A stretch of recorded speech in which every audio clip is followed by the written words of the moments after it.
Hi guys, my name is Dan and welcome to D&DGaming.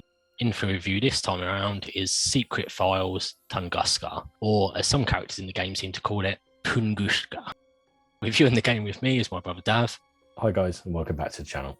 Secret Files Tunguska is a story-driven adventure game developed by Fusionsphere Systems and Animation Arts. The game was released in 2006 for Windows PC and then followed up in subsequent years on Nintendo DS, Nintendo Wii and Wii U, Nintendo Switch, and both iOS and Android mobile phone systems.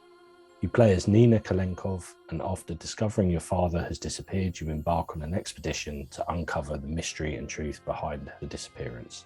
Secret Files Tunguska is the first in the trilogy of Secret Files games. So Dale, what's your first impression? Yeah, so first impressions, point and click adventure game with kind of puzzle elements to it. I think it's clear from the outset that this is point and click games that were popular certainly in the 90s, mid to late 90s, even though this is obviously later. But yeah, similar vein to Broken Sword, it reminded me a bit of, but with a female protagonist instead, and kind of felt as a slight Tomb Raider feel to it as well. Not in the sense that you're raiding tombs like in the original Tomb Raiders, but more in the sense of the kind of stronger female protagonist and the more puzzle elements like you get in the later Tomb Raider games. Yeah, first impression, really a story-driven adventure game, point and click, which, yeah, on the outset looked to be quite an interesting story, but we'll see. What are your thoughts following a playthrough? So started off, thinking, this is okay. Was willing to accept the graphics and the voice acting. But I thought there'd be like a solid story there and perhaps interesting puzzles that would make up for it. But I was wrong. How about you? Well, I can't fucking believe they made more of these, to be honest. I mean, it's terrible in every possible way. I mean, so much so I'm going to struggle to say anything good about the game, other than the fact that it does end, eventually. So what did you think of the graphic options? Basically none, very poor options. Not even the option to change the resolution, which I thought was terrible, because on modern hardware, you end up playing it on a screen that it was clearly not designed for. And these sort of dated graphics makes it look even worse than if they were just able to upscale the resolution a bit. So you're basically stuck in what looks like a kind of 5:4 aspect ratio, which again was fine on PCs in the 90s and into the mid 2000s, but it just doesn't really work. And they seem to have done updates of the game since, so it wouldn't have been hard to just add resolution in, to be honest. I played on high, and on my PC it was so bad I dread to think what it'd be like playing it on low. I mean, I don't know, maybe low resolution might actually improve the game, as you won't be able to see how bad it actually is. I just found, the same, that they seem to have improved the game on certain platforms. I saw screenshots online where the graphics looked a lot better, but it felt certainly on the PC like it was stuck in that sort of 5:4 aspect ratio like you mentioned. So what did you think in terms of graphics performance? So specs will be on the screen. I mean, it ran very smooth for the most part. Didn't have any issues there. It is basic graphics, so it's not going to tax your system at all, even if you are playing on a calculator.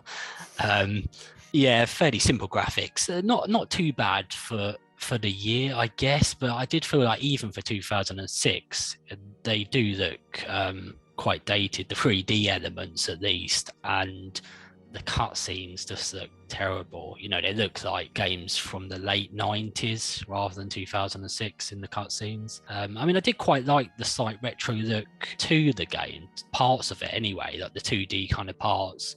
And I did really like some of the pre-rendered backgrounds, but the 3D elements in the foreground and your character that just looks so pixelated in its 3D elements, it just looked terrible. And like I say, the cutscenes just looked horrendous. So, I think if they'd actually stuck with that retro look of the 90s point and click games in the characters themselves, it would have actually looked a lot better. Instead, it kind of mixed two different ways of doing it, and it just didn't work for me. How about you? Yeah, I thought the graphics were shite, to be honest. It came out in 2006, and it was some years ago, but it did feel like it was stepping back into the 90s, but with some kind of mix between more modern 3D elements.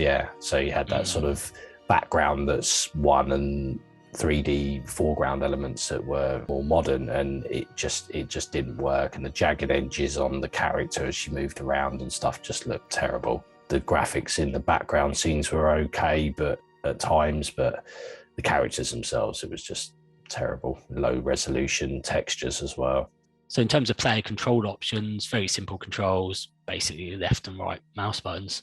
Yeah, the controls couldn't get any simpler. It's just point and click. And, well, don't forget the escape button for when you get sick and tired of playing the fucking game, which you will very frequently. And the controls felt clunky somehow, especially the way Nina moves around the scenes. And I don't know how they can fuck up a simple mouse clicking functionality, but somehow they have in this game. So in terms of the story, do you want to take it from here, Dav? Yeah, I'll do it like a movie synopsis. So here you go. Play as Nina Kalenkov. Discover your father has vanished with mysterious circumstances surrounding his disappearance. Joined by some random twats. Joined by some acquaintances of your father, you embark on an expedition with terrible continuity. You embark on an expedition to numerous real-world locations, unraveling the backstory and the reason to your father's disappearance. And you try to find Daddy. On a serious note, it had good parts, but on the whole, the story just started to bore me, and I just wanted it to be over, basically. Yeah, the story had okay parts to it, but for the most part, it was just ridiculously far-fetched and actually quite boring, like you say. So in terms of the mechanics, you've got obviously the point and click system to find items which you can look at or interact with to find clues. Largely static environments provide the backdrop to the game scenes. There's a lot of going back and forth through environments, picking up items and searching areas for clues. Sometimes these objects need to be combined to create other objects to enable you to progress. There's numerous puzzles to solve, some quite challenging, others not so. How did you find the UI generally? Just simple inventory on the bottom of the screen for items you pick up, and a notebook for clues and information. It is basic looking, but it does the job, I suppose. So in terms of sound, what did you think? So I think we've got to tackle the absolutely horrendous voice acting. I mean, if you Google, look at a few different reviews, the first thing that comes up is the issues with, this horrendous voice acting, and they're well founded because it is just ridiculous. I mean, the voice actors were just terrible. The dialogue was just a joke, but I mean, some of the dialogue sounds like it was recorded through a tin can. But if this riddle really comes from my father, then he must have had an extremely good reason for the whole effort. I could imagine like the sound designer sitting there being like, okay guys, I've got this great new piece of equipment, let's try it out. And they're just like, it's a fucking can. Also, despite traveling to various countries in the game, everyone speaks in an American accent. Real funny, huh? Ha ha. Which just seems lazy, like they didn't want to pay up for decent voice actors. You know, there's plenty of games where they would at least put on an accent, which itself can sound a bit ridiculous sometimes, but everyone speaking in the same accent, whether you're in like Berlin or Russia or Ireland, it just seemed ridiculous. Sergey would never leave such a sweet ass hanging. Okay, that's a relief then. The only kind of, I guess, positives to the sound, some of the background environmental sounds were fine. Yeah, I don't really have much positive to say in terms of the sound. Yeah, I mean, there was no background music to speak of. Like you say, the voice acting was just terrible. It had that sort of really bad B-movie vibe about it. Let's leave it at that. I've already said too much. Nina constantly refers to her father as Daddy, which just gets fucking annoying. It wouldn't have been Daddy. Someone was in a great hurry to find something. So much so that I would click forward the dialogue to skip the section if I could see that she was going to say it in the subtitles, because it just comes across as childish as well. The continuity of the voice acting is really bad. It goes from Nina accusing someone to then talking to them nicely, practically in the same sentence at times. You visit various locations around the world, yet, as you pointed out, the NPCs you interact with all have the same American accents, and it's just nowhere near authentic sounding in any way. And it just ultimately doesn't make you feel like you're in that actual location that's around you. I don't want any trouble. In terms of bugs, glitches, did you find anything? No, I didn't come across any, fortunately. Did you? No, I didn't come across any bugs, which actually I think in this case is a shame because it actually would have made the game more interesting, I think. Very funny. Okay, to sum up, things I liked about the game. Well, I found the puzzles quite satisfying. They certainly weren't always easy, and when you completed some of them, you did get a certain amount of satisfaction from doing it. I like the fact that you could switch characters later in the game, mix things up a bit rather than just staying as one character, which you normally do in a lot of point-and-click games. I did like the background graphics, which to say they're kind of reminiscent of some of the great point-and-click games from the 90s, although they are slightly ruined by the 3D character graphics, whereas the 90s games tended to just stick with that single art style, and you had that kind of cartoony look to it, but that's kind of what made the game rather than trying to mix the two. Whilst I didn't think the story was great, it was at least an interesting and different take on the Tunguska event, which did actually happen in real life, and it's worth looking on Wikipedia. It's quite an interesting event, actually. How about you?